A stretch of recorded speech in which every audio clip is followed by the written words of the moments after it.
ultimate arena where toxic roommates, terrible bosses, and shady enemies finally get exactly what they deserve. These aren't just little acts of payback.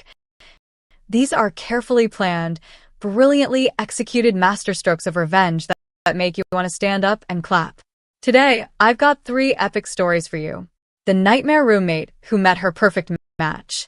A corporate management team that thought they were clever smarted them at every step. And finally, a set of high-class lawyers who learned the hard way that not all trash is worth digging through. Scorn, because this is going to be good. Looney Lucy, the roommate. We all know bad roommates.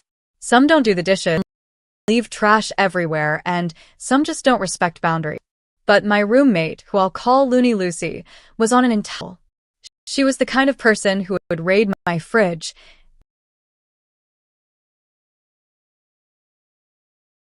my leftover, deny it with a... She had no respect or belonging. She'd sneak into my clothes at her. She was at least 30 pounds heavier, so let's just say those clothes came back stretched, ripped, or stained. To survive, I came up with a system. Keep my food at work, sometimes at my boyfriend's place, and install a lock on my bedroom. It was annoying but manageable. The only saving grace was that Lucy was quiet at night. So I thought, fine, I can live with this for now. Until one day, she broke the one rule that was supposed to be sacred between us.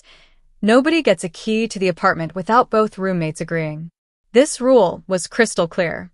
I couldn't even give a key to my boyfriend, despite us being together for over a year. But Lucy? She decided to hand one out to a complete stranger. She had been talking to some guy online for just 2 weeks. 2 weeks. They hadn't even met in real life yet. And she mailed him a key. Why? Because he was going to arrive in town before she got off work, and apparently she thought it was romantic to let him come straight into our home. So picture this. I'm doing laundry at home, wearing nothing but my Victoria's Secret robe because I'm about to shower. I hear the lock click. The door swings open, and standing there is a thin, creepy-looking guy in a trench coat. He doesn't say a word, just stares at me.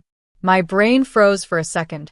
Then, like pure instinct, I screamed, grabbed the nearest thing, laundry detergent, and chucked it straight at his head. He yelled something about being Lucy's boyfriend.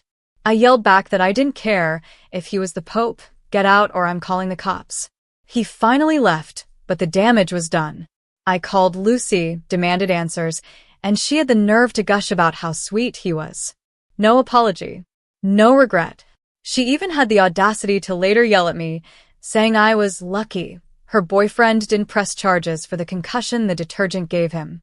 That was it. I was done. I packed my essentials and moved in with my real boyfriend that very day. But leaving wasn't enough. I wanted Lucy to feel the pain she put me through. Here's the thing. The lease was in my name only. Lucy's credit was garbage, so she couldn't get an apartment anywhere else in the nice part of town. That meant I held all the power. I could evict her, but eviction would be too easy, too clean. Instead, I decided to play the long game. I sublet the apartment, but not to just anyone. I found Kevin. Kevin was perfect. He didn't care that Lucy stole food. He never had leftovers, always ordered takeout. He wasn't worried about clothes. He said he was a slob too, so it didn't matter. And best of all, Kevin proudly told me he was very active in the dating scene. He had a revolving door of partners who sometimes stayed for days or even weeks. I handed him the keys with the biggest smile. The next day, Lucy called me in a panic about a strange man showing up claiming to live